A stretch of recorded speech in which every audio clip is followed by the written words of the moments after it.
verdaderamente de marca mayor. Bueno, voy a recordar a los seguidores del Círculo, les voy a recordar a ustedes que tenemos una dirección de Twitter, que es el Círculo TM, donde pueden ustedes mandar su opinión, pueden comentar lo que está diciendo Gustavo de Arístegui, pueden mandar alguna pregunta, @el Círculo TM. Señor de Arístegui, ¿por qué no va a ir usted a las listas del Partido Popular? Mire, yo creo que es importante saber que se puede hacer política dentro de las listas y fuera de las listas. Yo me siento político, yo me siento servidor del Estado, por eso soy funcionario público. Yo soy un funcionario de la carrera diplomática de España.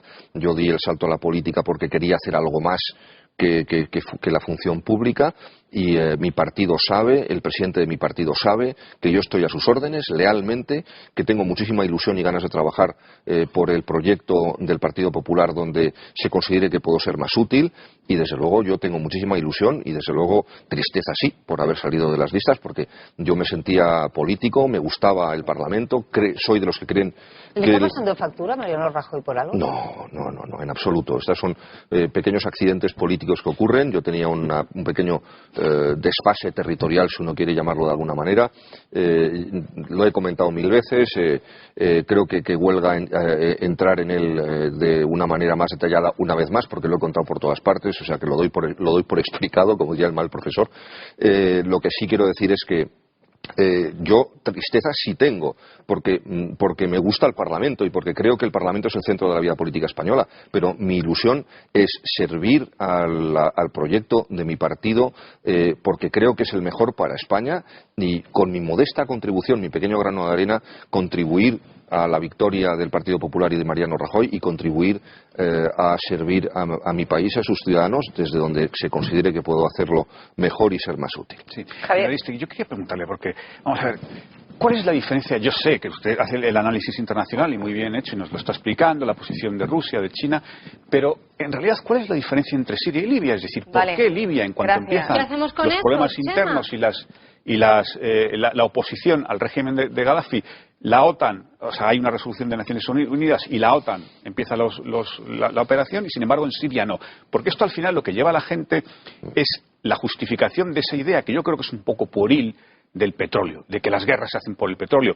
Digo un poco pueril porque es que el petróleo es tan importante que justificaría en sí intervenciones, digo, para evitar colapsos financieros. Quiero decirle con esto que ¿cuál es la diferencia de verdad entre las dos situaciones? ¿Por qué en una hay resolución de la ONU y actuación de la OTAN y en la otra no? Bueno, en este momento hay resolución de la ONU en el caso de Libia, porque finalmente se logró convencer a quienes estaban bloqueando esa resolución. Recordemos que en el caso de Libia se tarda una semana en condenar desde los primeros actos de represión brutal del régimen de Gaddafi con armas de guerra, aviones de caza, helicópteros artillados, carros de combate, ametralladoras pesadas, el asesinato masivo de manifestantes y de asistentes a funerales desde el techo con francotiradores. En fin, una cosa absolutamente repugnante. Se tardó una semana y 31 días en aprobar la resolución 1973, que es la que autoriza, en fin, de una manera más bien arcana, el que se intervenga. En el caso de Siria no se ha logrado por la oposición de China y de Rusia. Y por otra parte, quienes dicen que es el petróleo, bueno, yo creo que hay tres cosas muchísimas más importantes en el caso de Siria. Primero, su posición geoestratégica. Recordemos que tiene frontera con la OTAN. Cosa que no tiene Libia, aunque está próxima a países de la Unión Europea, es decir, con Turquía. Tiene frontera con un país que está saliendo de su inestabilidad, que es Irak, y que ha sufrido muchos años de dificultades, de problemas y de violencia. Tiene frontera con un país fundamental para la estabilidad de la región, como es Jordania. Tiene frontera con el Líbano, a quien siempre ha querido comerse, porque no reconoce de verdad su soberanía hasta recientemente, que ha mandado un embajador. Y después tiene fronteras con el Estado de Israel.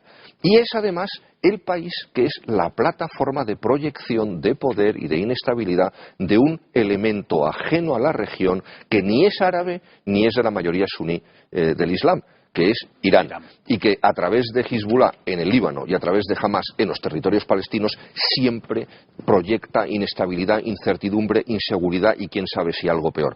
Y por lo tanto, yo creo que eso justificaría el que tuviésemos muchísimo cuidado con lo que se está haciendo en Siria, y recordar que además está la cuestión del agua, Tigris y Éufrates pasan por ahí, y está la cuestión también del petróleo, puesto que Siria también produce petróleo, aunque en cantidades menores a las de Libia, pero también, aunque el petróleo en este caso eso es claramente lo de menos. Sí, señor Daristegui, mucha gente ha comentado que usted evidentemente no ha ido a las listas, por eso que dice que ya todo el mundo sabe, pero que tuvo un pequeño enfrentamiento con Mariano Rajoy. No fue por eso. Fue por un problema territorial, no tiene nada que ver con Mariano Rajoy. Sí, por los ajustes territoriales. Bueno, que es difícil cuadrar a veces a diputados en un sitio que no son los suyos naturales. Pero hay mucha gente que le sitúa en el gobierno o parte de ese gobierno, no sé si en primera línea o no. Yo le quería preguntar por la política exterior, si es que usted al final tiene alguna responsabilidad en el próximo gobierno de Mariano Rajoy, si gana. Y la política exterior basada en qué le parece a usted que debe hacer Mariano Rajoy con este papelón que tenemos con una comisión de expertos internacionales que han venido a nuestro país a decirnos cómo tenemos que acabar con ETA.